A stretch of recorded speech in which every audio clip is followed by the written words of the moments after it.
Assalamualaikum warahmatullahi wabarakatuh. Hei sobat info yang beriman, sudah masyhur di kalangan umat manusia bahwa malaikat Israil memiliki julukan sang pencabut nyawa. Namun tidak banyak yang tahu tentang asal-usul penunjukan malaikat Israil sebagai salah satu malaikat yang paling ditakuti oleh umat manusia. Bukti bahwa malaikat Israil adalah malaikat yang ditakuti oleh umat manusia adalah doa tentang panjang umur lebih sering diamini daripada doa cepat masuk kubur.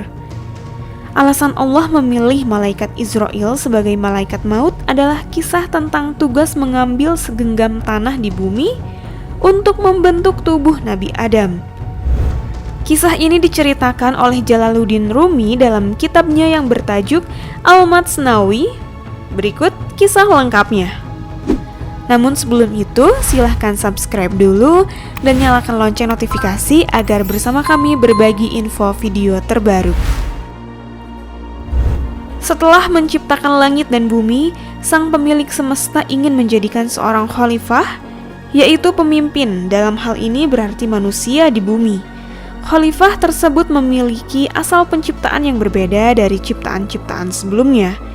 Malaikat diciptakan dari cahaya, iblis diciptakan dari api, dan khalifah ini diciptakan dari tanah yang ada di bumi. Akhirnya, sang pemilik semesta mengutus malaikat Jibril untuk mengambil segenggam tanah di bumi sebagai bahan dasar penciptaan tubuh sang khalifah ini, yaitu Nabi Adam sebagai manusia pertama di bumi.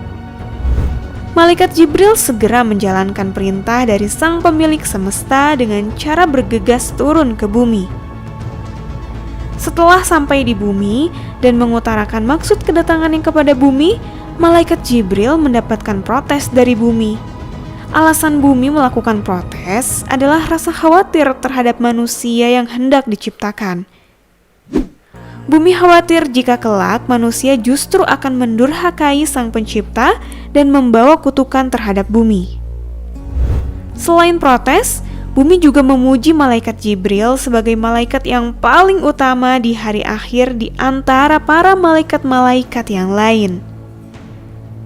Oleh sebab itu, bumi menganjurkan malaikat Jibril untuk lebih memilih belas kasihan daripada pemaksaan.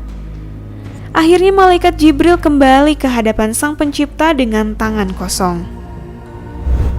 Setelah malaikat Jibril gagal melaksanakan tugasnya, sang pemilik semesta menugaskan malaikat Mikail dengan perintah yang sama, yaitu dengan perintah yang ditugaskan kepada malaikat Jibril. Lagi-lagi, bumi berhasil membujuk malaikat Mikail untuk menahan diri. Nasib malaikat Mikail tidak jauh berbeda dengan malaikat Jibril. Selanjutnya, sang pemilik semesta memerintahkan malaikat Israfil dengan tugas yang sama seperti malaikat Jibril dan Mikail. Untuk kali ketiga, bumi berhasil merayu malaikat Israfil untuk mengurungkan niatnya. Mungkin gara-gara hal ini bumi menjadi tempat yang paling nyaman untuk mengarang alasan dan membuat bujuk rayuan. Perintah keempat sekaligus yang terakhir diberikan oleh sang pemilik semesta kepada malaikat Israil. Dengan watak yang paling keras di antara malaikat-malaikat lainnya, malaikat Israil dengan tegas mampu mengacuhkan rengekan-rengekan bumi dan berhasil membawa segenggam tanah ke hadapan sang pemilik semesta. Bumi memang sempat mendesak malaikat Israil dengan dalih bahwa tidak mengambil segenggam tanah juga merupakan bentuk menaati perintah Allah, karena Allah juga yang memerintahkan untuk berbelas kasih kepada peminta.